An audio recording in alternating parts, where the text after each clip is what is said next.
स्वागत अभिनंदन आप सभी का एक बार फिर से वीडियो में। और साइक्लोन स्टॉर्म बिपरजॉय को लेकर फिर से मैं अपडेट के साथ आया हूं। और इस वीडियो में बात साइक्लोन स्टॉर्म के ट्रैक के बारे में करेंगे। इस समय ये वेरी सीवियर साइक्लोन स्टॉर्म के रूप में बना हुआ है और लगभग ये अभी हम कह सकते हैं कि गुजरात के इलाकों से लगभग 400 किलोमीटर दूर है। और इस समय इसकी इंटेंसिटी की बात करूँ तो लगभग ये अपनी 150 किलोमीटर प्रति घंटे की हवाओं से आगे बढ़ रहा है और आज इसके ट्रैक में बदलाव देखने को मिलेगा।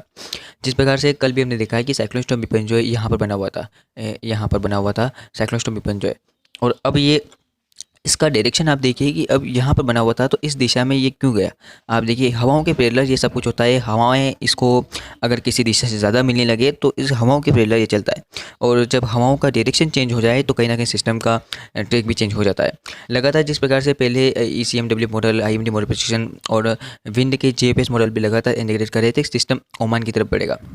लेकिन आज से 10 दिन पहले ही मैंने आप तक वीडियो पहुंचाया था और मैंने बताया था कि सिस्टम का पूरा ट्रैक भारत के या तो मुंबई महाराष्ट्र पर रहेगा या फिर गुजरात पर रहेगा। IMD ने बताया था कि मुंबई महाराष्ट्र पर तूफान के टकराने की संभावना बन रही है। मैंने तुरंत वीडियो अपलोड किया और दर्शकों तक जानकारी पहुंचाई। और अब ये सिस्टम किस इंटेंसिटी में पहुंच जाएगा और अब ये किस डायरेक्शन में बढ़ेगा। फिलहाल मैं इसकी इंटेंसिटी की बात करूँ तो आगे अब ये किसी भी आगे और रौद्र रूप धारण नहीं करेगा क्योंकि ये पहले से ही एक्सट्रीमली साइक्लोन स्टॉर्म बना हुआ है और लगभग 150 किलोमीटर प्रति घंटे की रफ्तार से इसके अंदर हवाएं चल रही है। यानी कि भारत के ऊपर भीषण खतरे की आशंका। और खतरा क्यों प्रबल हो रहा है क्योंकि गुजरात जैसे बड़े शहर शामिल हो रहे हैं और गुजरात का शहर यानी कि गुजरात का कच्छ, थार मरुस्थल क्षेत्र इसकी चपेट में आ रहा है। तो अब देखने वाली बात होगी कि आगे क्या कुछ बढ़ता है ये सिस्टम। चलिए जान लेते हैं। देखिए आप हवाओं के बेलर में आपको दिखाया कुछ, मैं आपको दिखाता हूँ। ये 14 जून की तस्वीरें हैं। 14 जून की आप तस्वीरों देखिए। सिस्टम यहाँ पर था तो सिस्टम इस दिशा में क्यों बढ़ रहा है, भारत के पेरलर क्यों नहीं गया है सिस्टम। यहाँ पर आने के बाद से हवाएं लगातार जिस प्रकार से इस तरह से मिल रही थी इधर दक्षिण से, तो ये सिस्टम भारत की ओर क्यों नहीं गया। अब ये देखने वाली बात होगी। हालांकि सिस्टम लगातार ट्रैक बदल रहा है, अभी कुछ कह नहीं सकते। अब ये IMD मॉडल प्रिसिशन और विंड और JPS के लगातार प्रोडक्ट कर रहे हैं कि सिस्टम इसी दिशा में यानी कि अब इस दिशा में आगे बढ़ेगा और फिर से ट्रैक में चेंजेस होगा। ऐसा अब क्यों हो रहा है। अब ये फिर से ट्रैक में चेंजेस देखने को मिलेगा। मैं आपको दिखाऊंगा आगे। देख ही सकते हैं आपकी धीरे धीरे फिर ट्रैक को चेंज करेगा। अब आप देखिए अब ये किस इंटेंसिटी में है और किस दिशा में आगे बढ़ रहा है। तो हवाओं के पैरेलल ये सब कुछ होता है। हवाएं इस दिशा से इसको काफ़ी अधिक मिलने लगी है तो अब हवाओं के पैरेलल ये सिस्टम आगे बढ़ रहा है। हवाएं मेन रोल इसको अदा करती है आगे बढ़ाने में, पीछे करने में। और जिस प्रकार से पहले हिंद महासागर से हवाएं चल रही थी नीचे दक्षिण से, भारत के भी केरला से मानसून की हवाएं पहुँच रही थी तो सिस्टम लगातार ओमान की तरफ इंडिकेट कर रहे थे, ओमान की तरफ बढ़ेगा सिस्टम। और अब आप देखिए जब मानसून आ रहा है, मानसून तो आगे चल रहा है लेकिन सिस्टम का पैरेलल हम देखिए, सिस्टम का रास्ता फिर बदल रहा है। सिस्टम का रास्ता हवाओं के पैरेलल बदल रहा है और अब हवाओं का डायरेक्शन हम देखें तो हवा इस प्रकार से चल रही है तो सिस्टम को कहीं ना कहीं इधर ही धकेलेगी अब। और ये आज का कुछ मैं आपको दिखा रहा हूँ शेड्यूल और हवाएं ट्रैक किस प्रकार से चेंज हो रहे हैं।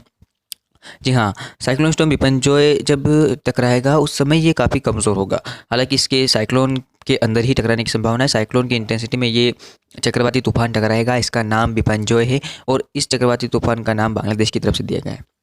और आगे देख लेते हैं आगे क्या कुछ ट्रैक में बदलाव होते हैं JFS के मॉडल के अकॉर्डिंग। तो आप देखिए सकते हैं कि ये राजस्थान पे अब पहुंचने लगेगा। जी हाँ, ये पाकिस्तान के ऊपर जाएगा और पाकिस्तान के बाद अब ये बीकानेर के आसपास के इलाकों पे पहुंचेगा। हालांकि बीकानेर से काफ़ी दूर है। उसके बाद राजस्थान के जैसलमेर में दाखिल होगा, जैसलमेर के रास्ते। और अब देखिए आप अब ट्रैक में चेंजेस फिर होता है।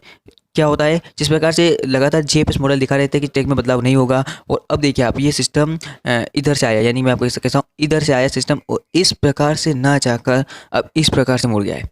अब ये भी एक ट्रैक चेंजेस से इसको हवाएं भारत के चारों ओर से मिलने लगी है तो अब ज़्यादा हवा जिस प्रकार से मिल रही होगी इसको उसी तरफ में जा रहा है। तो आप देखिए अब ये सिस्टम आ रहा है मध्य प्रदेश की ओर। मध्य प्रदेश के पश्चिमी भागों को, उत्तरी भागों को कवर करेगा। पूर्वी राजस्थान को ये कवर कर लेगा, अपनी चपेट में ले लेगा और भारी वर्षा देने लगेगा। और फिर ये उत्तरी मध्य प्रदेश के ऊपर जब पहुंचेगा, मध्य भागों तक पहुंचेगा, तब ये थोड़ा कमज़ोर होगा और नमी भरी हवाएं कम मिलनी शुरू होगी इसको। तो ये देख सकते हैं आप कि ये सिस्टम कमज़ोर होने लगेगा और धीरे धीरे आगे बढ़ता हुआ निकल जाएगा। तो कहीं ना कहीं राजस्थान के इलाकों पर ये काफ़ी ज़बरदस्त एक्टिविटी करके जाएगा। राजस्थान के जोधपुर, कोटा और उदयपुर संभाग के ज़िलों पर काफ़ी भीषण वर्षा ये देकर जाएगा इसके अकॉर्डिंग हम देखें तो। और ये था साइक्लोन से जुड़ा नया अपडेट। साइक्लोन ट्रैक के बारे में मैंने आपको बताया। चक्रवाती तूफान कभी भी ज़्यादा मैं कह सकता हूँ कि एक समय तक एक जगह पर स्थिर नहीं रह सकते। जिस प्रकार से हम भी स्थिर नहीं रह सकते, वो भी स्थिर नहीं रह सकते। और हमें जिस प्रकार से किसी दिशा हम कह सकते हैं कि हमें अपनी ओर खींचा जाता है, तो सिस्टम को भी हमें अपनी ओर खींच लेती है, जिससे सिस्टमों का डायरेक्शन, ट्रैक सब तमाम जो इसके मॉडल्स इनक्रीज करते हैं, सब तमाम जो है वो उसके पैरेलल ही जाता है। और सिस्टम का टकराने का पहले मुंबई पर था, फिर गुजरात के वलसाड़ पर आया और फिर जामनगर पर गया, अब कच्छ पर आ रहा है।